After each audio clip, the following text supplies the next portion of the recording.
saya punya AMH dulu. Sebab kilang telur kita kurang hasilkan telur kan.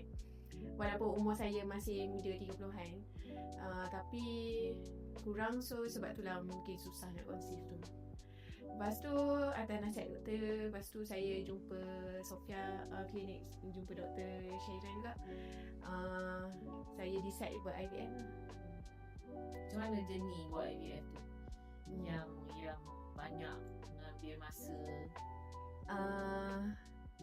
Saya rasa kan dia ada stage kan, stage dia yang banyak injection tu. Lepas tu 2 weeks wait tu, yang tu. Tapi semuanya okey lah sebab kita dah dibagi tahu macam mana nak buat semua kan. Inject tu susah juga.